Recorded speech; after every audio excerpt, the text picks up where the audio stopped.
Hi, I'm Judy Winkeler. I live in Saline County, Illinois, and well, I just wanted to tell my story. I'm sure there's a lot of them just like that out there. Um, Several years ago, 2004, something like that, I was approached by a landman. We had mineral rights left over from my grandfather's time in coal mining, and he wanted us to sell the mineral rights for a gas well, which at the time sounded just great. My sister was out of work, could use the money, sounded really nice. So I had got the paperwork and everything, hadn't signed it yet, just wanted to look into it a little bit, find out where it was and all that kind of stuff. And so I did some research. About that time too, though, some things were coming on, I'd seen a documentary on TV about some gas wells up in Ohio, and I hadn't thought much about it. They were having some problems. And then I guess Newsweek came out with an article about fracking. And I had heard really nothing about it, and I kind of connected the two things that I'd seen, and I wondered if this was what was going to go on in Saline County.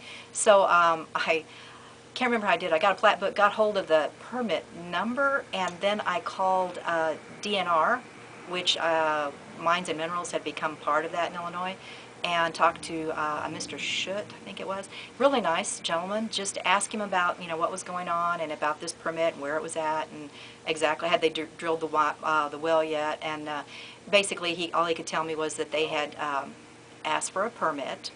It cost $200, which I thought was really cheap. And then he said the well was to be 4,700 feet deep. Well, from what I just started reading about that, confirmed it was a fracking well.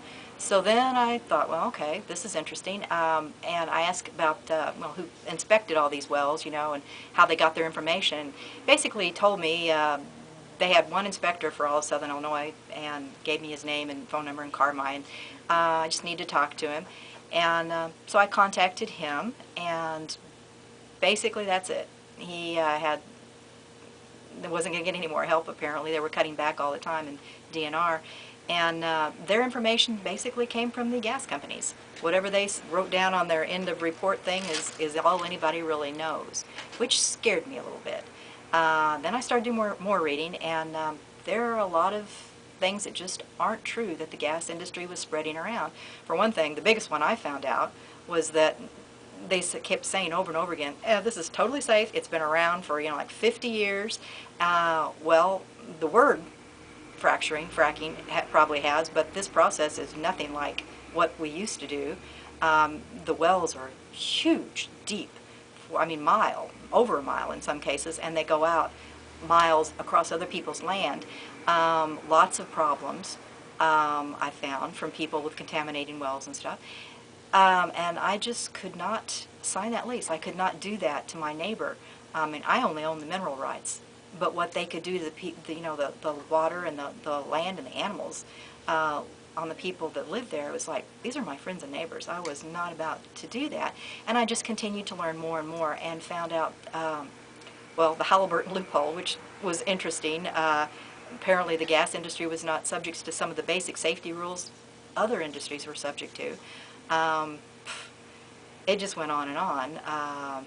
Chemicals, they won't even tell you the chemicals that they're going to use, and I think through some of the court hearings, or Senate hearings or whatever, they found out, benzene, that's one of the most toxic chemicals on earth. They use it in the military sometimes. You can't even wear the same clothing, you can't even touch it. So that's going into our groundwater. It's a new process, and they just haven't got it worked out yet. Maybe they will sometime in the future. Maybe they'll use things that aren't hazardous to everyone involved. Maybe they'll be more upfront and not lying to people. But until that time, I strongly, strongly recommend a moratorium until we get our act together. Because once you screw up your water, that's it. We can live without gas, I think, but I don't think you can live without water. Pretty sure, 98% of the body. So that's my take on it. Just a citizen, just want to let you know how I feel about it. Thanks.